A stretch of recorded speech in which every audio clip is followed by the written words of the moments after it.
This video is based on an article I published on my Substack page, written by babu.substack.com. Far from the rush of the world is a sanctuary of stillness. This is the forest of Naimisharanya. The sages who resided here were not fleeing the world. They had withdrawn from a world entering an age of moral decline, or Kali. The sages wanted to preserve a space for clarity and reflection. Naimisharanya is where Mahabharata and many other Purans start. This setting itself is a philosophical statement. Some truths can only be heard when the external noise is muted and a space is created for listening. Within this sanctuary, the sages were busy. Their 12-year-long process included listening to stories. They were seeking a way to understand existence itself. In this forest is where our story begins. Here we find Sauti, the storyteller. He arrives and meets the sages.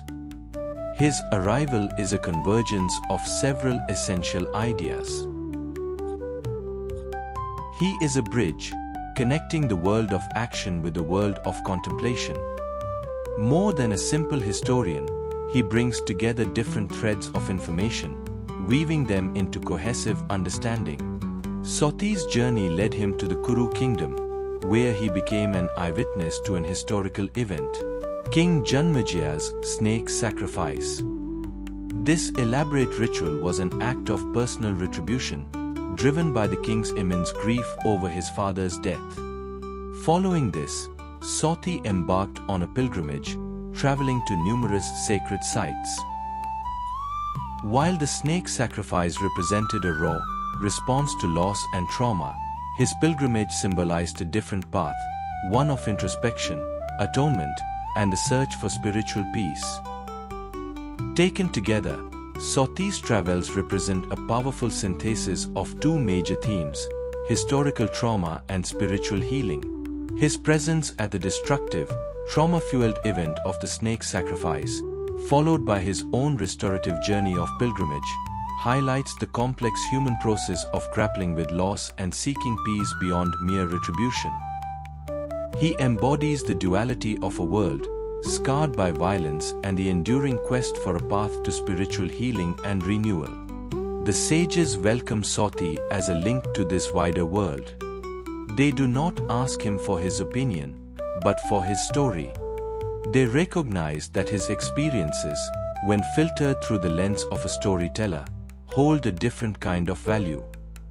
The act of sharing these experiences is an act of meaning-making, transforming events into insight. The core of the interaction is the conversation that follows. The sages ask Sauti to share the tales he has heard, specifically mentioning the Mahabharata. They understand that this isn't just a story about kings and wars. Sauti himself describes it as knowledge and wisdom hidden in the form of a story. This is a key insight. The truth is not always presented as an abstract formula or a detached law. It is woven into human narrative, into tales of duty, action, and consequence. Sage Shaunaka steers the conversation towards a very specific point: the lineage of the sage Bhrigu. His request isn't about a simple family tree, it is a request to understand origin and inheritance.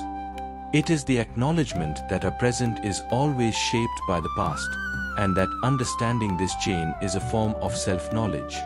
And this leads us to Kashidas, the adapter, and with him, a crucial philosophical stance on the very nature of storytelling. Kashidas, in his retelling of the epic, leaves out certain sections and details that are present in the original.